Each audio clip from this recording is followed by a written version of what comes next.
Record चला है, नैनहीन को राह दिखाओ।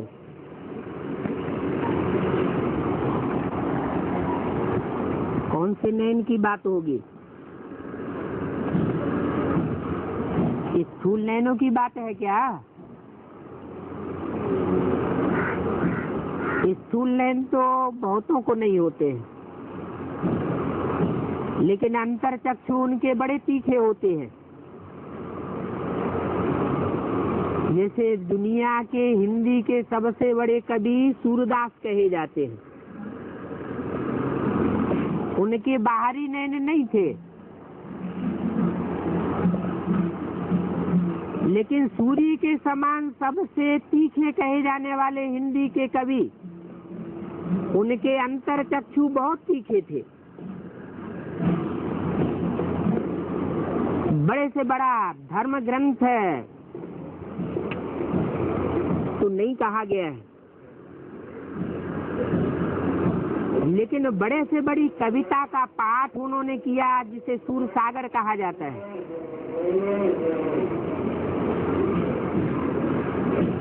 तो नैनहीन को राह दिखाओ प्रभु,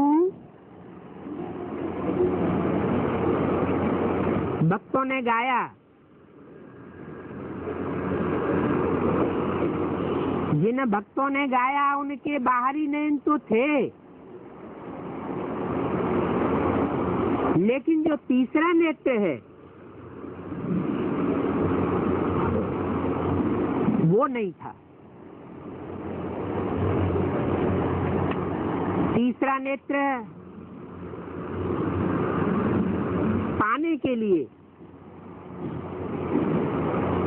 इस गीत में प्रार्थना की है। वो तो भक्त लोग प्रार्थना करते रहते हैं, नैन तो बेचारों को मिलते नहीं। वो नैन जिससे नई दुनिया की राह देख सकें, परमात्मा धाम की राह देख सकें, अपने अनेक जन्मों के पार्ट को देख सके। क्योंकि वो तो गीत गाते हैं, सिर्फ कनरस के लिए गाते हैं। भक्ति मार्ग में सिर्फ दिखावा होता है, अंदरूनी ताकत नहीं होती है कि हमें वो नैन मिले जिन नैनों से हम प्रभु के दर्शन करें। इन स्थूल आंखों से तो न आत्मा दिखाई पड़ती है, न परमात्मा बाप दिखाई पड़ता है।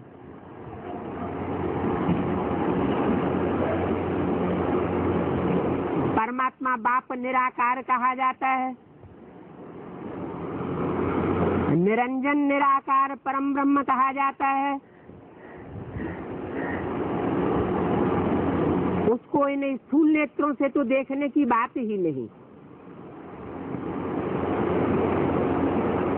भक्तजन जो तीसरा नेत्र मांगते हैं,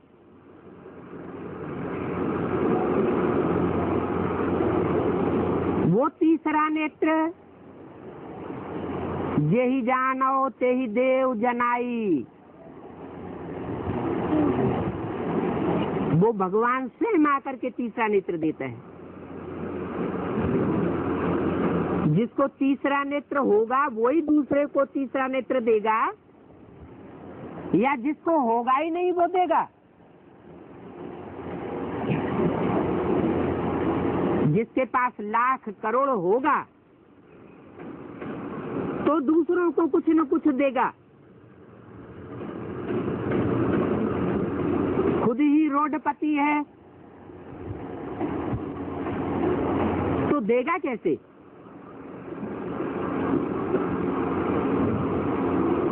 तो भारतीय परंपरा में तीसरा नेत्र किसको दिखाया जाता है? कौन है वो प्रभु जिसके लिए भक्त ने गाया है, ये गीत गाया है, प्रभु नैनहीन को राह दिखाओ। वो तीसरा नेत्रधारी कौन सा है? कोई देवता है? देवता विशेष का नाम गाया हुआ है? नहीं है। कौन है? शंकर को कहते हैं। लेकिन शंकर को भगवान तो नहीं कहा जा सकता, क्योंकि शंकर ही अगर भगवान होता तो वो ध्यान में किसके बैठता है, किसका ध्यान करता है? देव देव महादेव कहा जाता है। देवताओं में सबसे बड़ा देवता तो है, लेकिन भगवान तो नहीं है। भगवान कौन है?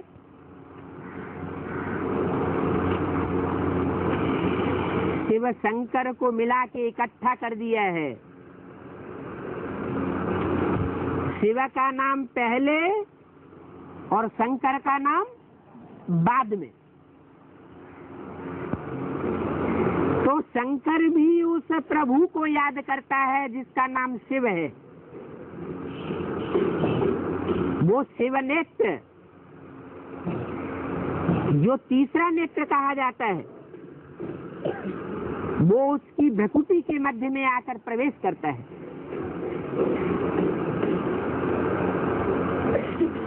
माना शिव अलग है और शंकर की सोल अलग है। शिव की सोल ने जो निराकार परम ब्रह्म परमेश्वर कहा जाता है, वो जब शंकर में प्रवेश करता है तो शंकर की आत्मा भी उसी के ध्यान में मग्न हो जाती है, शिव को याद करती है। इसलिए शिव का लिंग बनाया जाता है और शंकर की मूर्ति बनाई जाती है। शिव लिंग कहा जाता है, शंकर लिंग नहीं कहा जाता। शिव लिंग को हाथ, पांव, नाक, आंख, कान नहीं दिखाए जाते। इसका मतलब वो निराकार का प्रतीक है, जिसके लिए भारतीय शास्त्रों में गाया हुआ है, बिनु पग चले सुने बिनु काना, कर बिनु कर्म करे विधि नाना, आनन रहित सकल रस भोगी, बिनु वाणी बक्ता वड़ जोगी। उसको आंख नहीं है फिर भी देखता है, कान नहीं है फिर भी सुनता है, मुख नहीं है फिर भी बोलता है। कैसे बोलता है? वो कवि लोग जो तो कविता करके चले गए, वो कवि उस मर्म को फिर भी जानते थे। उन कवियों की कविता का इंटरप्रिटेशन बाद में करने वाले जो आए, उन्होंने उनका मनमाना अर्थ निकाल लिया। गाते तो बहुत हैं, बिनु पग चले सुने बिनु काना, उसको हाथ नहीं है, कान नहीं है, पांव नहीं है, फिर भी सारे कार्य करता है। कैसे करता है? अरे वो तो भगवान है, सब कुछ कर सकता है, मरी मक्खी को भी जिंदा कर सकता है। अरे भगवान है तो प्रकृति के नियमों को तोड़ेगा क्या? कुदरत तो उसी की रची हुई है, अपनी ही रची हुई रचना के नियमों को तोड़ने के लिए आएगा क्या वो?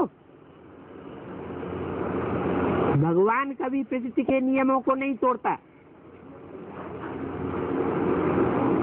भगवान तो सृष्टि पर जब आता है, क्योंकि वो निराकार है, अकर्ता है, अभोक्ता है, वो जन्मन के चक्र से न्यारा है, गर्भ से जन्म नहीं लेता हम आत्माओं की तरह। तो जब वो इस सृष्टि पर आता है तो जैसे गीता में लिखा हुआ है, एक शब्द है प्रवेश तुम, मैं प्रवेश करने योग्य हूं।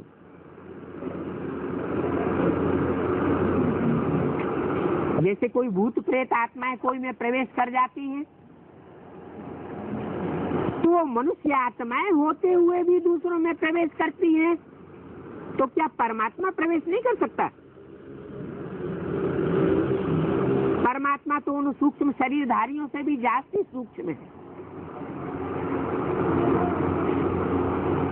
वो परम ब्रह्म परमेश्वर परमात्मा शिव सुप्रीम सोल जब इस सृष्टि पर आता है तो इस सृष्टि के रंगमंच का जो हीरो पार्टधारी है, कौन होगा हीरो पार्टधारी? देवताओं में जो सबसे बड़ा देवता होगा वो हीरो पार्टधारी होगा, या राक्षसों में दुख देने वालों में जो सबसे बड़ा राक्षस होगा वो हीरो पार्टधारी होगा? हीरो पार्टधारी कौन होगा और विलियन कौन होगा?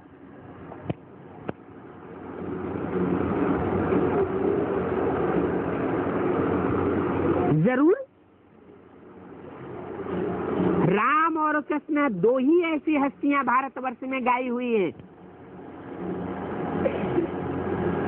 जिनका विशेष गायन है मानवीय रूप में।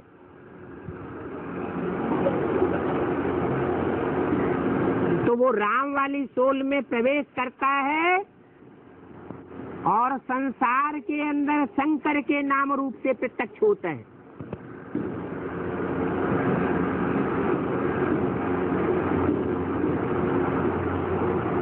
वही हीरो पार्टधारी है शक्ति रूपी रंगमंच का। उस राम के मुकाबले रावण विलियन है, अपोजिशन में पार्ट बजाने वाला। वो निराकार शिव जब राम की सोल में प्रवेश करता है, शंकर के नाम रूप से संसार में प्रत्यक्ष होता है, परमात्मा पार्ट बजाता है। उस वक्त परमात्मा पार्टधारी के लिए ही भक्तों ने गाया, हे प्रभु नैनहीन को राह दिखाओ। जो भी भक्त हैं वो सब अंधे हैं। 2500 वर्ष से भक्ति की परंपरा की हिस्ट्री है। भक्ति होती आई है, दुनिया नीचे गिरती आई है। मनुष्य गुरुओं ने भक्ति सिखाई। भक्ति माना अंदर श्रद्धा युक्त कार्य। देवताओं की भक्ति सिखाते हैं, भगवान के रूप बताते हैं, उनकी बायोग्राफी को नहीं बताते। आगा पीछा कुछ नहीं। अरे जिनकी भक्ति करते हैं उनकी बायोग्राफी को, उनकी जीवन कहानी को तो जानना चाहिए। अटरम पटरम न कहीं उसका आगा मिलता है न कहीं पीछा मिलता है, ऐसी ऐसी कथा कहानियां बनाई दी है। तो परमात्मा बाप जब आते हैं, जो सृष्टि रूपी रंगमंच का सबसे बड़ा देवता बनने वाली आत्मा है, इस मनुष्य सृष्टि पर ही होती है। साधारण मनुष्य तन के रूप में होती है। जैसे गीता में लिखा हुआ है,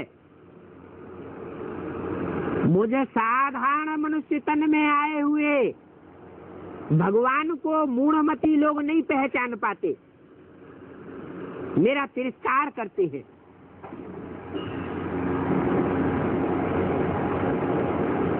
इस मनुष्य सृष्टि में जब बहुत पतन हो जाता है, कब होता है पतन? सतयुग में होता है बहुत पतन, त्रेता में होता है, द्वापर में होता है, या कलयुग के अंत में ज्यादा सबसे जास्ती पतन होता है। महापापियों की दुनिया कौन सी है? कौन सा युग है? कलयुग का अंत। सतयुग में तो होता ही है सत्य का युग, त्रेता में होता ही है राम का राज्य, वहां तो भगवान को आने की दरकार ही नहीं। जो सृष्टि का नियंता बाप है वो तो तब ही आएगा जब इस सृष्टि रूपी मकान के बनने की कोई गुंजाइश न रहे, इसका चप्पा चप्पा दुखदाई हो जाए। हर मनुष्य आत्मा अपने को तन से, मन से, धन से, समय से, संपर्क से, संबंधियों से दुखी अनुभव करने लगे। जब ऐसी सृष्टि की हालत हो जाती है तब वो सुप्रीम सोल इस सृष्टि पर आता है और इस सृष्टि रूपी रंगमंच के जो हीरो हीरोइन हैं, हीरो और हीरोइन के रूप में पार्ट बजाने वाली आत्माएं हैं, हर धर्म में उनकी मान्यता है। अंग्रेजों में उनको कहते हैं एडम और ईव, मुसलमानों में उनको कहते हैं आदम और हवा, जैनियों में उनको कहते हैं आदिनाथ और आदिनाथनी, हिंदुओं में उनको कहते हैं आदिदेव और आदिदेवी।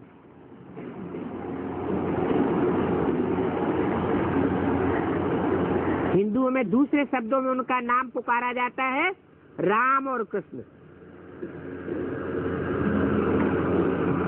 राम की आत्मा स्ट्रिक्ट पार्ट बजाने वाली है, कठोर पार्ट बजाने वाली है, वो पिता का पार्ट है, वो ज्ञान का बीजारोपण करने वाला बाप भी है और मुक्ति, जीवन मुक्ति का वर्षा देने वाला बाप भी है। लेकिन बाप बच्चों के सामने पहले नहीं प्रत्यक्ष होता, पहले माँ प्रत्यक्ष होती है। बच्चे पहले किसको पहचानते हैं? माँ को पहचानते हैं। तो माँ का जो मृदुल रूप है वो है ब्रह्मा। नाम ही क्या रखा हुआ है? ब्रह्म माँ। ब्रह्म माने बड़ी और माँ माने माँ। इस सृष्टि रूपी रंगमंच की जो बड़ी से बड़ी माँ का पार्ट बजाने वाली है वो सोल है, कृष्ण की सोल। मृदुल पार्ट बजाने वाली सोल, माँ के रूप में पार्ट बजाने वाली ब्रह्मा की सोल, जिसके द्वारा नई सृष्टि की स्थापना की जाती है। ब्रह्मा द्वारा नई सृष्टि की स्थापना, ब्राह्मण देवताओं की स्थापना, और शंकर द्वारा पुरानी पतित सृष्टि का विनाश।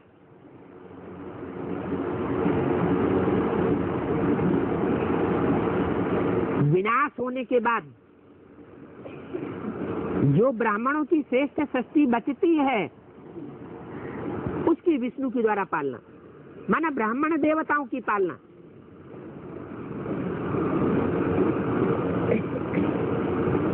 विष्णु कोई अलग से देवता नहीं होता। राम और कृष्ण और उनकी सहयोगी शक्तियां सीता और राधा,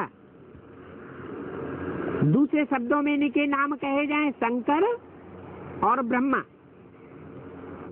और उनकी सहयोगी शक्तियां पार्वती और सरस्वती। इन चार आत्माओं का कॉम्बिनेशन है स्वभाव संस्कार का, जो विष्णु कहा जाता है, चार भुजाओं वाला। ये चार भुजाएं सुप्रीम सोल परमात्मा बाप के कार्य में दुनिया की सबसे बड़ी मददगार बनती है। मददगार को ही भुजा कहा जाता है। कहते भी हैं हमारा भाई खत्म हो गया, हमारी दाहिनी भुजा कट गई। तो कोई स्थूल भुजा कटने की बात थोड़ी ही है। भुजा माना सहयोगी, मददगार। तो परमात्मा के कार्य में जो विशेष मददगार बनने वाली चार आत्माएं हैं, राम, कृष्ण और उनकी सहयोगी शक्तियां, उनके स्वभाव संस्कार का जब कॉम्बिनेशन हो जाता है, मेल हो जाता है, तब ही नई सृष्टि विष्णु की शुरू होती है। बहुत छोटे रूप में सृष्टि शुरू होती है। किसी एक पारिवारिक इकाई से ही सृष्टि की शुरुआत होगी। ऐसे नहीं कि फूंक मारने से कलयुग खत्म हो जाएगा और नई सृष्टि की दुनिया इस सारी सृष्टि पर आ जाएगी। सुप्रीम सोल परमात्मा बाप हीरो हीरोइन के तन में प्रवेश करके ज्ञान की जो वाणी सुनाते हैं, उस वाणी के दो रूप होते हैं। पहले माँ के रूप में मीठी मीठी लोरी देते हैं। उस लोरी का शास्त्र में नाम लिख दिया है मुरली, बांसुरी।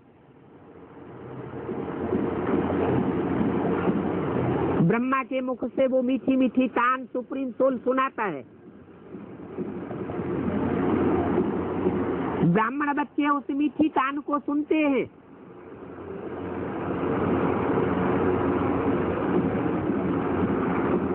एक कान से सुनते हैं, दूसरे कान से निकाल देते हैं। इसलिए ब्रह्मा के प्यार का जो उजूरा है, वो ब्राह्मणों की सृष्टि के द्वारा नहीं चुकाया जा सकता। फिर परमात्मा बाप को बाप का असली रूप धारण करना पड़ता है, कठोर रूप। कहते हैं जो काम प्यार से न बने वो फिर मार से बन जाता है। तो वो मार है शंकर द्वारा आतताई ब्राह्मणों का विनाश। जो ब्राह्मणों की सृष्टि ब्रह्मा द्वारा रची गई, उसमें दो प्रकार के ब्राह्मण पैदा होते हैं। एक रावण, कुंभकर्ण, मेघनाथ जैसे पुरुषार्थहीन ब्राह्मण, दुष्ट पुरुषार्थ करने वाले। और दूसरे होते हैं जिनकी संख्या बहुत थोड़ी होती है, गुरु वशिष्ठ और विश्वामित्र जैसे तीव्र पुरुषार्थी ब्राह्मण। तो जो तीव्र पुरुषार्थी ब्राह्मण है, उनका रक्षण होता है। राम वाली आत्मा कहो, शंकर के द्वारा कहो, उनका वर्धन होता है, रक्षण होता है। वो परमात्मा बाप की छत्र छाया में पलते हैं। और जो आसुरी ब्राह्मण हैं, उनको ज्ञान के बाणों से घायल किया जाता है। ऐसे नहीं कि परमात्मा बाप आकर के कोई स्थूल लोहे के बाण चलाता है और असुरों के गले काट देता है, हिंसा करता है। अरे आज के कलयुगी महात्माएं भी ये नहीं सिखाते किसी की हिंसा करो। तो महात्माओं से भी ऊंचा जो परमात्मा है, वो किसी की हिंसा करना कैसे सिखाएगा या हिंसा कैसे करेगा? तो वो निराकार परम ब्रह्म परमेश्वर परमात्मा शिव जिसे कहा जाता है, वो शंकर में प्रवेश करके, माना राम वाली सोल में प्रवेश करके, हर हर बम बम, उसको राहु पकड़ लेता है।